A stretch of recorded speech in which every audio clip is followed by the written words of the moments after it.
En prélude à la construction d'un sanctuaire au sein de la famille Bouraïma Atanda, la collectivité familiale a procédé à une collecte de fonds et la pose de première pierre de la dite construction.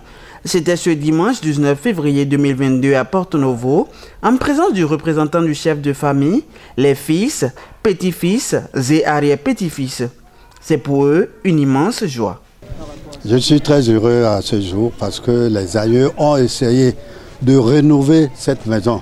Mais nos fils, nos petits-fils se sont entendus et se sont regroupés pour trouver un moyen qui nous a permis de nous réunir ce jour et faire la pose de la première pierre pour la rénovation de la maison de notre aïeul Alpha Ibrahim Atanda. Les vieux, nos aïeuls, ont essayé de faire ce qu'ils peuvent faire. Mais aujourd'hui, vu l'évolution du temps, donc les enfants ont décidé, ils nous ont demandé la permission parce que nous, qui sommes pères, ne sommes pas si nombreux. Nos petits sont plus nombreux, 10 fois plus nombreux que nous. Et ils ont demandé, il faut qu'on refait la maison de notre grand aïeux Alpha Ibrahim Atanda. Je ne pourrais m'exprimer autrement que c'est une joie pour moi. Comme mes précédents, notre vieux vient de le dire, nos parents, arrière-parents ont tenté de rénover la maison. Ils ne sont pas arrivés à le faire. Et cela est nécessaire d'autant plus que la maison en question abrite l'une des premières écoles coraniques de Porto Novo.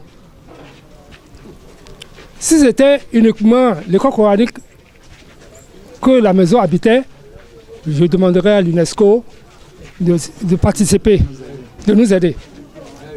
Mais Dieu est capable de tout. On compte sur lui. Dès que nous avons commencé ce jour, par la grâce de Dieu, nous finirons par réaliser le jour. Nous avons un objectif. L'essentiel, c'est que l'objectif soit atteint. Et s'il plaît à Dieu, ça se passera devant nous. Après, nous allons encore en jouir longtemps, longtemps. Ça, c'est mes impressions. C'est une impression de joie, de fierté. De fierté, oui, parce que ça n'a pas été facile. Mais nous rendons grâce à Dieu. C'est une joie qui m'anime aujourd'hui. Tel que mes grands frères l'ont dit tout à l'heure, nos aînés ont tenté la rénovation de cette maison, ils n'ont pas pu. Dieu, qui par sa grâce aujourd'hui, nous a permis de faire la pose de la première pierre. On lui demandera de nous aider. Parce que ce n'est pas celui qui commence le travail qui a fait le travail, mais celui qui finit le travail. Que Dieu nous compte, nous tous qui sommes arrivés ici, qui nous compte parmi ceux-là qui viendront un jour inaugurer la maison telle qu'on a posé la première pierre. Que la grâce de Dieu nous accompagne et que nos objectifs soient atteints. Et tout d'abord, il est vrai que c'est le patrimoine familial. Et c'est là où nos ancêtres ont régné.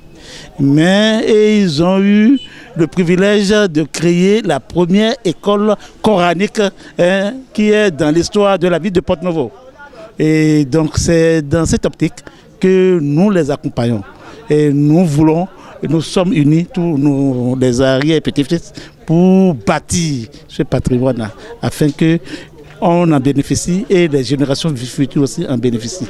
Ce projet de construction sera conduit par le Bureau d'études et d'exécution Murtador, BEEM, ayant à sa tête Mohamed Mouritalabi Ali, architecte et l'un des arrière-petits-fils de Bouraïma Atanda, qui exprime toute sa gratitude. C'est une maison qui datait et puis ça fait partie de... C'était la première école coranique de Porto Novo, c'était des écoles de 1800. Et puisque aussi je suis le fils de la famille, je suis l'un des arrière-petits-fils de Aladi, Alpha Bouraïma Atanda. Bon, si j'ai été choisi, si mon entreprise a été choisie pour la rénovation de cette maison, c'est Dieu qui l'a voulu.